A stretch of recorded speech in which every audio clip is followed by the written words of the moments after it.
Jadi kalau ada suara-suara yang menurut kita biasa-biasa saja, buat dia tuh sangat menyakitkan. Tidak bisa tidak menghiraukan itu. Jadi salah satu-satunya pilihan dia adalah sekalian nggak usah dengarkan.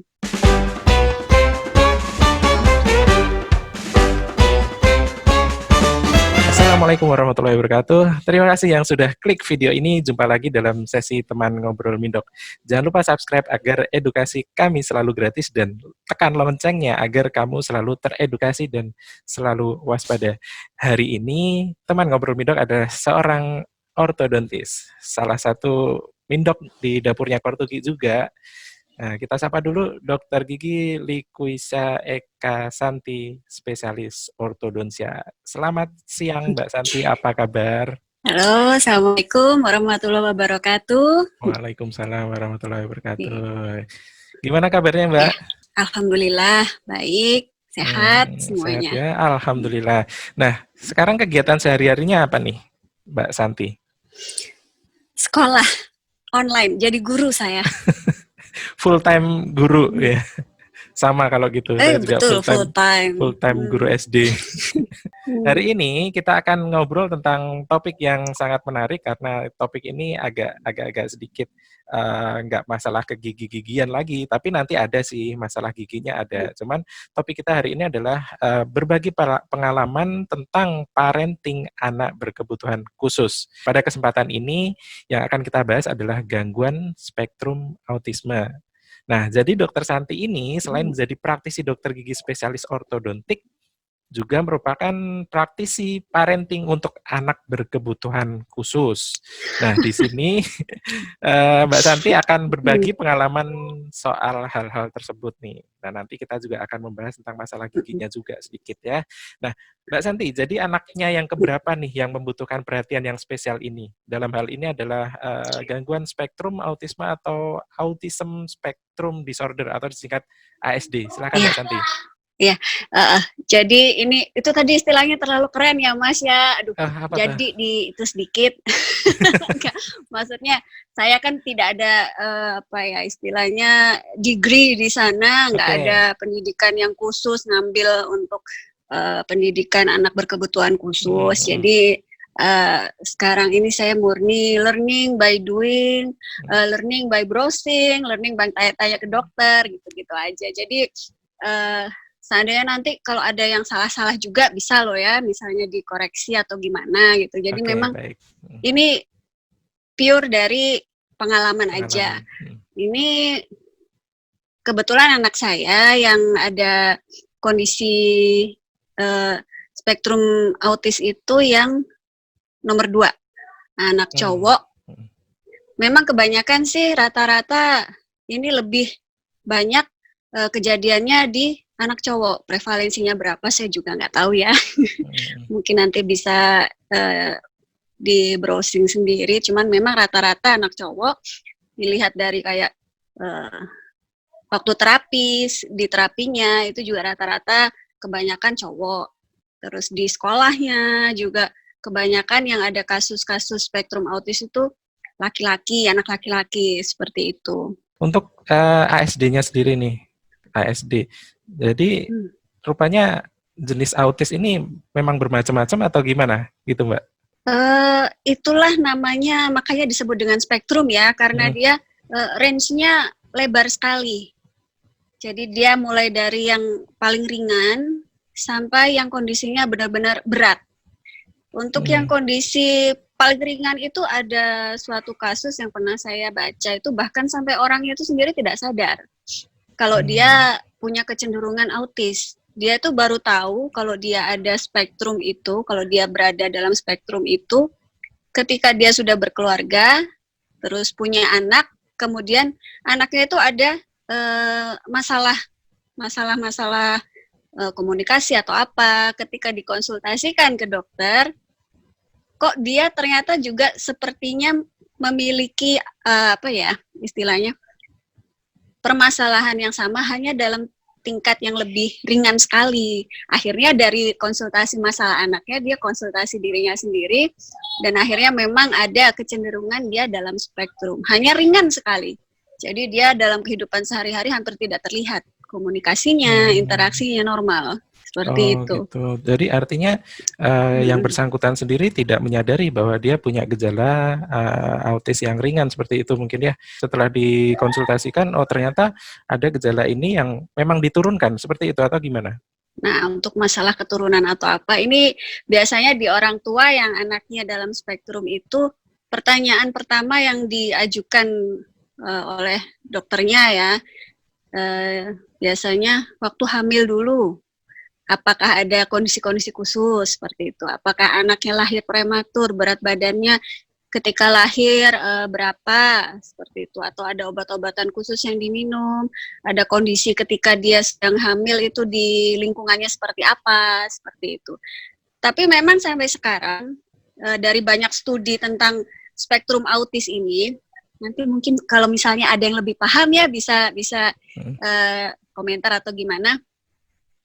Jadi tidak ada satu hal spesifik yang benar-benar dipastikan sebagai penyebabnya. Herediter itu mungkin hanya sedikit ya, tidak selalu misalnya ada keturunan seperti itu, kemudian nanti pasti anaknya juga akan seperti itu, nggak selalu. Atau kadang-kadang juga keluarganya itu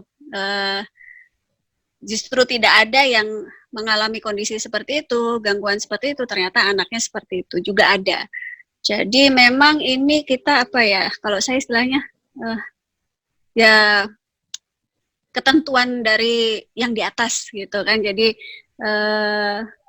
dan juga kebetulan kalau saya sendiri sih tidak perlu terlalu menelisik kenapa ya dulu ingat-ingat waktu hamil kenapa, waktu bayinya kenapa, karena memang nggak ada apa-apa gitu. Jadi prosesnya mulai dari hamil, melahirkan, sampai anak itu mulai dari bayi, sampai dia mulai balita itu seperti anak-anak pada umumnya. Kebetulan kan dia anak nomor 2. Jadi saya ada perbandingan sama kakaknya. Jadi memang baru bisa mulai curiga itu ketika saat-saatnya dia harusnya bisa berinteraksi dengan orang-orang di sekitarnya. Nah itu baru, anak ini nggak sama kakaknya. Usia berapa itu? Sudah mulai kelihatan bedanya? Belum sampai setahun. Jadi masih umur bulan-bulan sih kalau saya, 9 bulan gitu kan dia sebetulnya merespon. Jadi kita apa ya, sedikit gudang-gudang gitu dia masih merespon. Bahkan sempat dia mulai babblingnya ngomong mama tuh sempat keluar.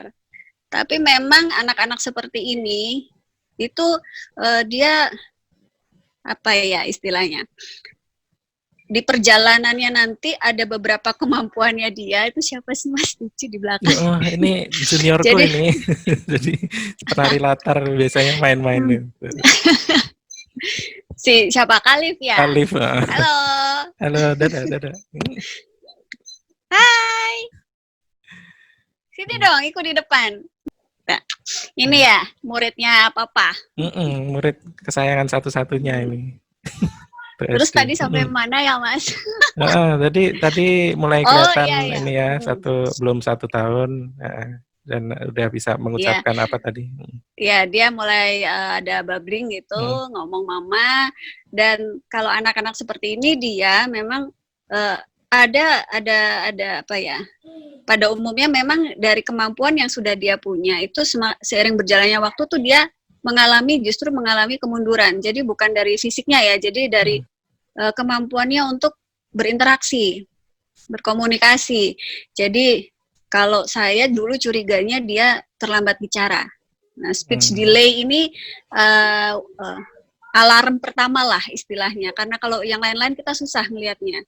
Karena dia kalau diajak ketawa juga masih ketawa gitu. Jadi kita goda-godain juga dia masih respon seperti itu. Tapi kalau sudah dari ngomong ini kita harus alarm yang pertama. Terus kemudian dia kontak mata itu susah sekali. Jadi hanya beberapa detik, mungkin 3 detik paling lama gitu. Jadi dari situ sebetulnya saya waktu itu sudah curiga, cuman kan masih ya biasa ya, mungkin di ilmu psikologi juga ada. Yang pertama tuh denial dulu, gitu kan. Enggak, anak saya nggak apa-apa kok. Paling juga nanti lama-lama dia akan bisa seperti itu. Nanti juga lama-lama dia akan muncul juga lah ngomongnya. Ditunggu-tunggu aja. Apalagi dengan kondisi lingkungan kita juga biasanya, biasa anak cowok telat ngomongnya. Nah kayak gitu itu. Biasanya bisa jalan dulu baru ngomong. Oke. Sekalian menghibur diri gitu kan. Waktu itu sih juga kebetulan saya lagi sekolah. Jadi di tengah-tengah sekolah itu di mana pikiran tuh terbagi-bagi sama si kakak yang memang masih bayi. Saya sendiri anak 2 masih bayi semua. Terus kemudian hamil lagi. Okay. Jadi waktu itu memang belum bisa yang fokusnya oke, anak ini tak apakan gitu kan. Masih pusing-pusing, ada tugas dari kampus, ada pasien-pasien di kampus, kemudian kakaknya begini, ngurus lagi perut buncit gitu kan. Nah baru bisa mulai oke, anak ini harus ada yang dilakukan sama anak ini tuh waktu adiknya lahir akhirnya waktu itu. Adiknya lahir, saya pas lulus juga. Jadi memang akhirnya bisa mulai fokus. Itu sekitar umur 2 tahun kurang. 2 tahun kurang, saya bawa ke dokter spesialis anak tumbuh kembang. Awalnya ke sana, mungkin saya juga, ya, dia sih waktu itu tidak mengatakan anak ini dalam spektrum, atau autis, atau apalah itu. Jadi kebetulan mungkin saya yang keliru aja ya. Karena memang praktisi itu banyak, saya tidak mengatakan dokternya itu kurang bagus atau gimana gitu. Cuman waktu itu insting saya sebagai ibu itu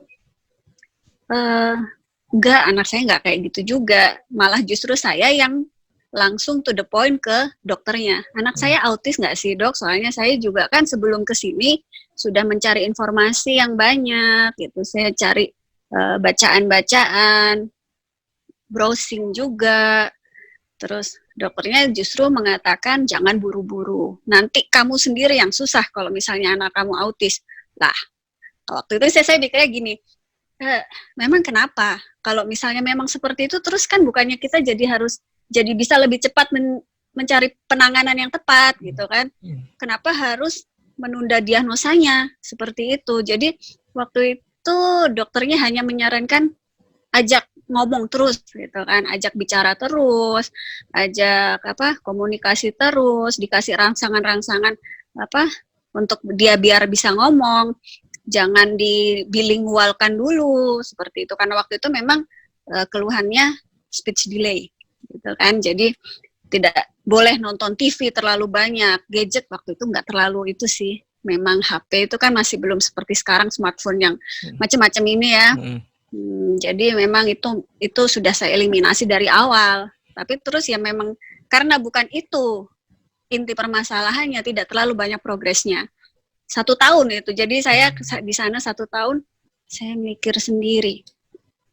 Bukan ini kayaknya, masalahnya bukan di sini anak ini itu. Jadi akhirnya saya cari second opinion apa segala macam, banyak dokter. Akhirnya saya datangnya ke psikiater waktu itu. Awalnya ke psikolog, oleh psikolognya ini bisa boleh konsultasi dengan saya, tapi kalau misalnya ibu mau yang lebih spesifik lagi, memang untuk menangani masalah spektrum autism ini ranahnya di dokter kejiwaan anak gitu. Jadi saya mulai saya merasa di jalur yang benar sekarang. Jadi saya ada konsultasi ke sana dan memang dokternya langsung, Ibu ini anaknya begini, sebaiknya lakukan tes ini, seperti itu. Jadi ya, memang dari yang sudah saya browsing sebelumnya memang klop. Jadi ya mulai dari situlah perjalanan titiknya dimulai dari situ. Memang jadi spektrum autis ini bisa murni dia spektrum autis, karena spektrum autis itu aslinya dia tuh ada permasalahan di sensoris. Di sensorisnya. Jadi entah dia oversensitif atau kurang sensitif. Jadi misalnya dia sensitif oleh suara, pada suara itu. Jadi kalau ada suara-suara yang menurut kita biasa-biasa saja, buat dia tuh sangat menyakitkan, sangat mengganggu, sangat buat dia tuh dia tidak bisa tidak menghiraukan itu, karena itu sangat buat dia tuh mengganggu sekali. Jadi salah satu-satunya pilihan dia adalah sekalian nggak usah dengarkan. Dia tutup, misalnya ada suara keras atau apa, biasanya melihat anak dia mempunyai gerakan-gerakan sendiri ya, istilahnya steaming gitu. Jadi biasanya dia menutup telinga seperti itu, terus badannya digerak-gerakkan seperti itu. Jadi itu caranya dia untuk menghalau semua sensoris yang menurut dia tuh menyakitkan itu tadi. Itu kalau suara. Terus lampu, cahaya, terang, itu juga kadang mengganggu dia. Karena itulah ini nanti hubungannya ke perawatan gigi, karena kita pakai lampu yang terang. Seperti itu. Jadi untuk beberapa anak yang sensitif terhadap cahaya itu yang harus diakali mungkin ya. Nah, jadi banyak kompromisnya. Untuk kasus Mbak Santi sendiri, apakah itu diketahui penyebabnya? Enggak sih.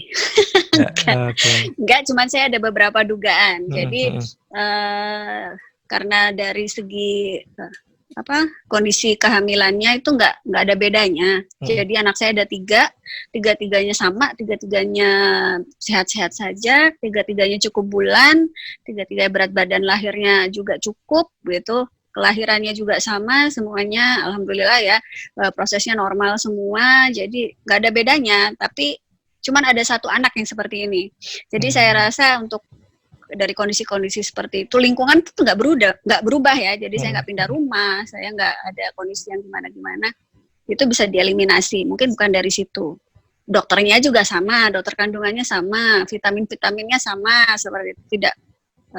Saya tidak mengkonsumsi obat. Waktu itu tidak pernah sakit yang bagaimana juga selama hamil. Jadi nggak ya, selama kehamilan bukan.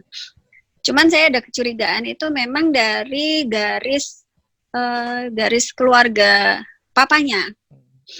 Dari garis keluarga papanya itu saya baru taunya tuh ya memang setelah menikah, ya iyalah. Jadi sepupu papanya itu rata-rata setiap anaknya itu ada satu yang seperti itu. Jadi sepupu sepupu 2 kali ya.